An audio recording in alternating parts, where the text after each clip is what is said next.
Bien, ya lo hemos comentado antes, los Estados Unidos ha suspendido parte de su ayuda a Egipto. La decisión se ha tomado hasta que la administración interina en ese país dé paso a un gobierno civil e inclusivo y democráticamente electo. El gobierno egipcio ha dejado claro que no se va a rendir ante la presión de Estados Unidos y seguirá avanzando hacia la democracia como se ha establecido en su hoja de ruta. De esta manera ha criticado la decisión del presidente Barack Obama de recortar parte de la ayuda militar y económica que le entrega anualmente. El motivo sería la brutal represión contra la hermandad musulmana que estuvo en el poder a la cabeza de Mohamed Morsi. El dinero que entrega Estados Unidos a Egipto se calcula en 1.500 millones de dólares al año, de los cuales la mayor parte es en equipos militares, fondos por 250 millones en efectivo y 300 millones en garantías de préstamo. El secretario de Estado norteamericano John Kerry ha dicho que la medida no significa que Washington estuviera afectando sus relaciones con El Cairo. El gobierno interino entiende muy bien nuestro compromiso con el éxito de Egipto, que queremos ver alcanzado, y de ninguna manera esto es una retirada de nuestra relación o un endurecimiento de nuestro serio compromiso para ayudar al gobierno. Por su parte, Israel, país vecino de Egipto, también reaccionó a la decisión estadounidense, reiterando que los lazos de amistad con el país del Nilo siguen siendo fuertes y que sus ejércitos están en contacto constante.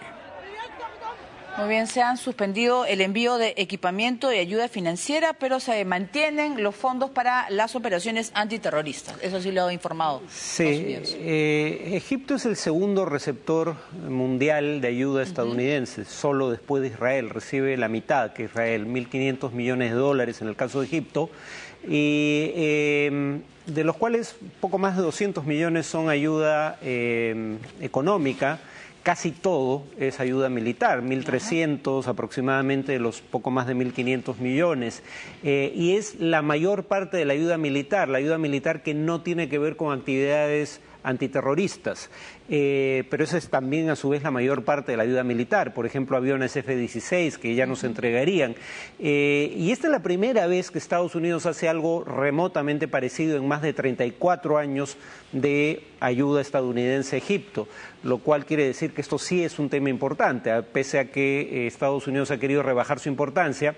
Yo presumo que ha querido rebajar su importancia porque en principio sería algo de breve duración, en el sentido de que es una forma de presionar al gobierno para que la hoja de ruta que presuntamente llevaría a restablecer la semblanza de democracia en Egipto se cumpla y se cumplan los plazos en que había sido anunciado, lo cual implica que antes de mitad del próximo año deberíamos tener elecciones generales. Entonces, presumo que una vez que los plazos se cumplan y haya un nuevo gobierno constituido por voto popular bajo una nueva constitución, se levantarían estas sanciones. Pero el gobierno interino tendrá que cumplirlo, porque no creo que le debe hacer mucha falta esa ayuda que se restringe por parte de Estados Unidos, ¿no? Bueno, precisamente porque países del Golfo Pérsico como Arabia Saudita, los Emiratos Árabes Unidos y Kuwait eran críticos de los hermanos musulmanes y preferían a los militares en el gobierno de Egipto, ellos anunciaron, aunque no lo condicionaron a un eventual retiro de fondos americanos, pero básicamente anunciaron que ellos iban a poner mucho más de lo que podría perder Egipto en caso de que se produjera esta situación. Se comprometieron a entregarle a Egipto entre 10 y 12 mil millones de dólares, o sea, mucho más de lo que le entrega a Estados Unidos. Muy bien, ahora nos vamos con Libia. El primer ministro ha pedido prudencia y sabiduría tras ser liberado de la custodia de unos milicianos que lo retuvieron durante varias horas en Trípoli. Todavía no está claro qué grupo armado fue el responsable del secuestro. La intervención de Estados Unidos en Libia para capturar a un presunto terrorista de Al-Qaeda ya ha traído consecuencias en este país árabe, en represalia por la supuesta complicidad del gobierno libio con las fuerzas especiales norteamericanas que apresaron a Abu Anas al-Bibi.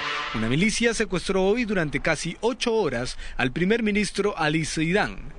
Todavía no está claro qué grupo armado se lo llevó del hotel en el que vive en la capital Trípoli. El grupo de la Sala de Operaciones de los Revolucionarios de Libia, LROR en sus siglas en inglés, indicó que había capturado a Zeidán por presuntos delitos financieros. Además aseguró que actuaba por orden del fiscal general. Sin embargo, el Ministerio de Justicia ha rechazado esa versión y un portavoz del mismo grupo ha negado esa afirmación. Poco después del secuestro, los libios empezaron a colgar fotos en Internet, tomadas en el momento en que se produjeron los hechos y en las que se ve al primer ministro sin gafas y con la camisa abierta. Al parecer, una negociación entre el Congreso y los secuestradores habría permitido la liberación de Zeidán, que luego reapareció en medio de un tumulto de gente y aseguró que había sido secuestrado durante 6 horas y que no pensaba renunciar. Si el objetivo de este secuestro era obligarme a renunciar, entonces solo puedo decir que no voy a hacerlo. Avanzamos despacio, pero estamos en el camino correcto. 2 años después del derrocamiento de Muammar Gaddafi, Libia todavía no tiene una constitución y las divisiones entre las fuerzas seculares e islamistas han paralizado el parlamento. El gobierno de Libia ha estado esforzándose para contener a las numerosas milicias que controlan muchas partes del país, algunas de las cuales ayudaron a derrocar al dictador Gaddafi en el año 2011. Bien, luego de este secuestro que no se sabe detalles, ¿no?, quiénes fueron, se habla también de un posible golpe de Estado en Libia. El fantasma del golpe de Estado. ¿Quién lo da? Porque no hay un ejército nacional que controle el territorio, ¿no? Hay infinidad de milicias. Lo más curioso es que parece ser, porque tampoco hay información certera sobre esto, que la milicia que secuestró al primer ministro es una milicia que recibe fondos públicos.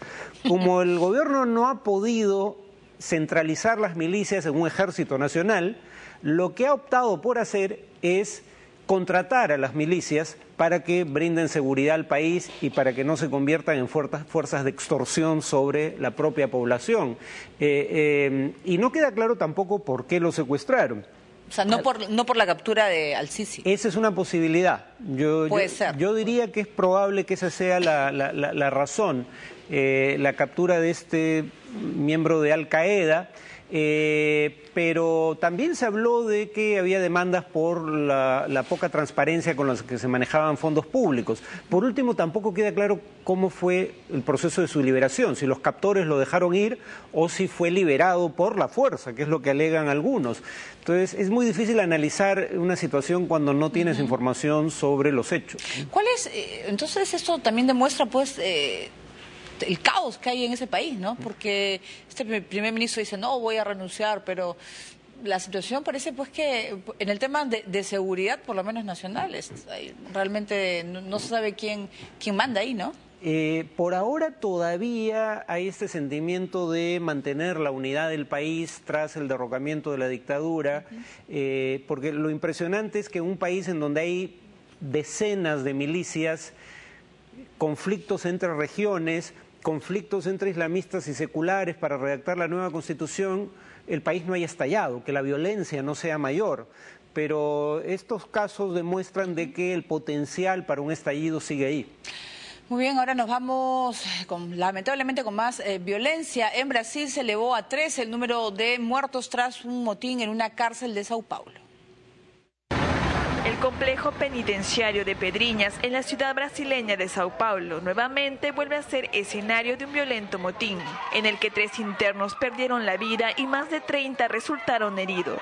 Según la policía, la violencia dentro de la prisión, cuyo inicio se registró en horas de la tarde, habría continuado hasta pasada la medianoche.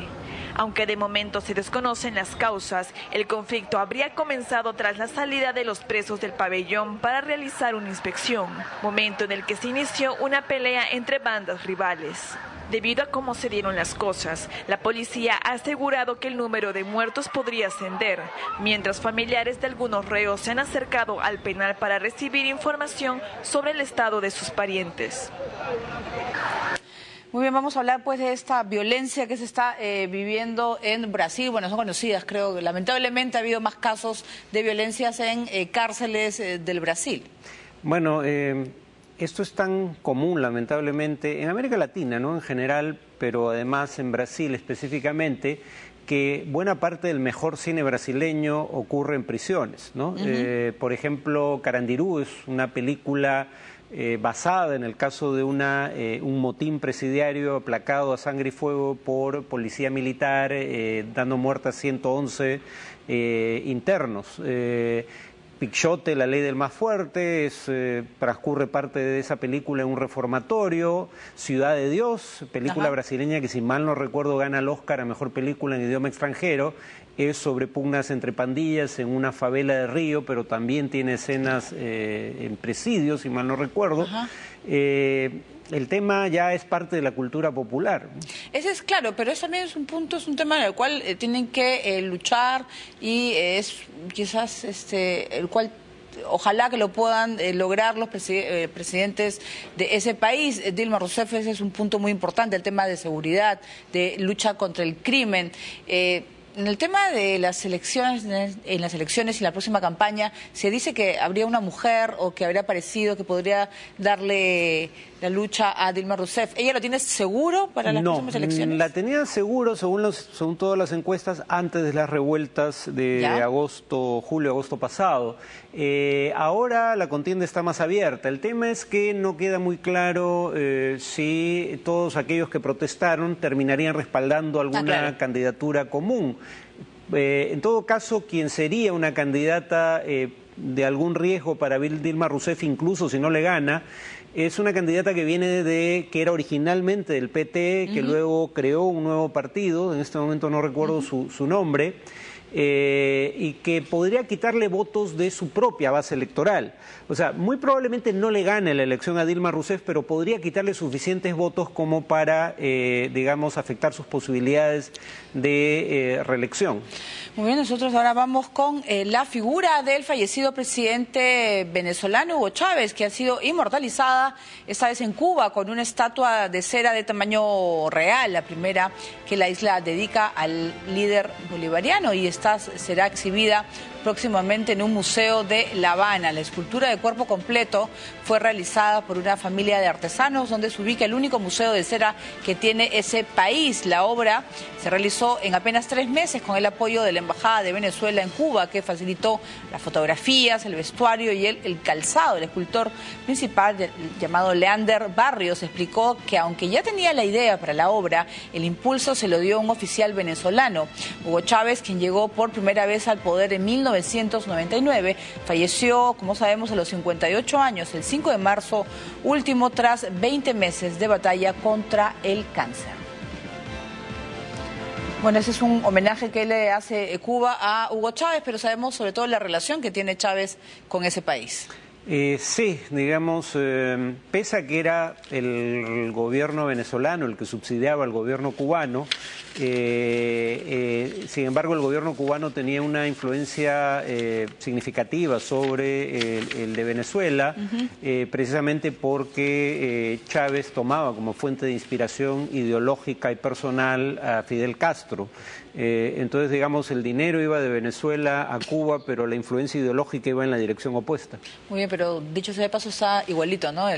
Por lo menos con pelo. Esto es muy parecido y muy buena la obra de este escultor. Bien, ahora nos vamos con el presidente del Uruguay, José Mujica, quien señaló que seguramente subastará la guitarra que le obsequiaron los integrantes de la legendaria banda estadounidense de rock Aerosmith, dado que está autografiada y tiene así mucho más valor. Sin embargo, el dinero recaudado de esa subasta no será para él, todo se va a destinar al Fondo Monetario y Plan de Vivienda Solidario para construir casas a gente de escasos recursos. La entrega de este regalo se hizo durante un encuentro que tuvo la banda y el líder uruguayo y que sostuvieron en Montevideo, ciudad donde Aerosmith realizó un concierto que duró 2 horas y cautivó a más de 20.000 personas en el Estadio Centenario. Al parecer sí nos escucharon ayer, con el consejo que le dimos, ¿no? Exacto, tu consejo, ¿no? Muy bien, nosotros vamos a hacer una pausa y nos